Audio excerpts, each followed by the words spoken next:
When I was a senior in high school, I didn't know what I wanted to do after I graduated. I knew I wanted to go to college, but I knew that there were bigger things in store for me. This is the reason I joined the Army National Guard. My family is big in the military, which is one of the reasons I decided to join. One of my uncles was the first Chief Master Warrant Officer in the state of Mississippi and retired as a Chief Warrant Officer 5.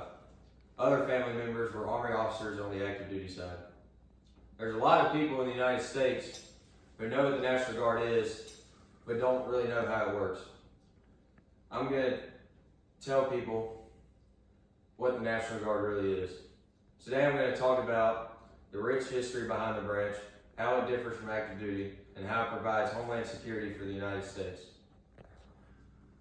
According to Michael D. Dubler and John W. Listman in the National Guard, supporters of military strength wanted a bigger standing army that could help protect the United States possessions and would be a bigger competitor with the European militia. In 1900, the Army National Guard had a total of 116,542 officers and enlisted men.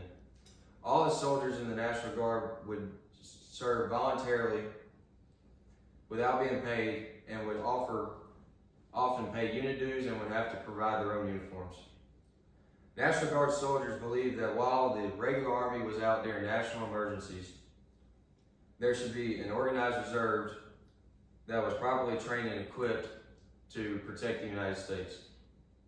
The Militia Act of 1903 temporarily settled the issue by changing state National Guard units into organizations.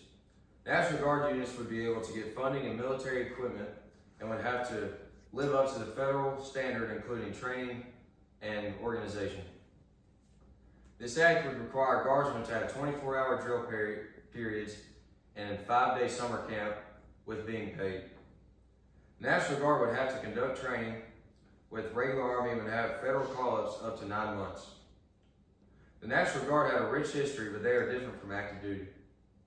According to Les Melnick in Soldiers, the Army National Guard is very different.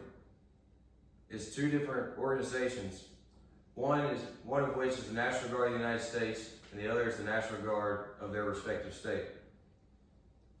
Not only is it just in the states, there are also components in Guam, the U.S. Virgin Islands, Washington, D.C., and Puerto Rico.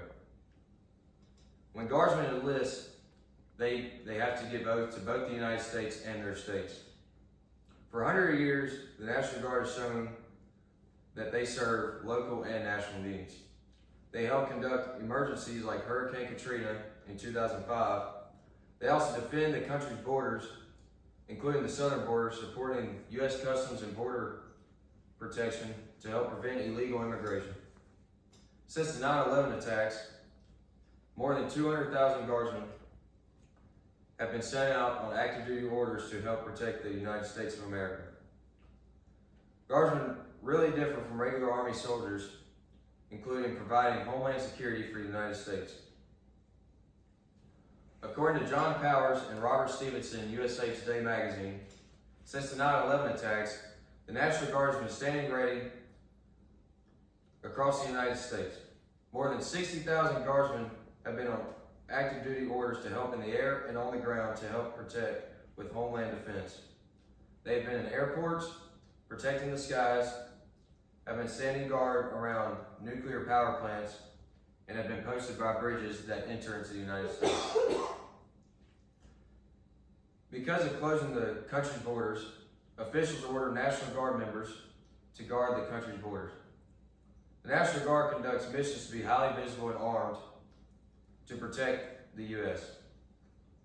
For them to be successful, they have to help with public safety concerns and help get the country back to pace after attacks. They remain in airports and the border to make sure there isn't any terrorism going on in the United States.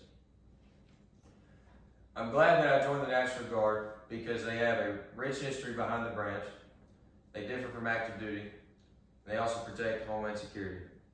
I'm not there yet, but hopefully one day I can reach my uncle's potential and reach up to his rank.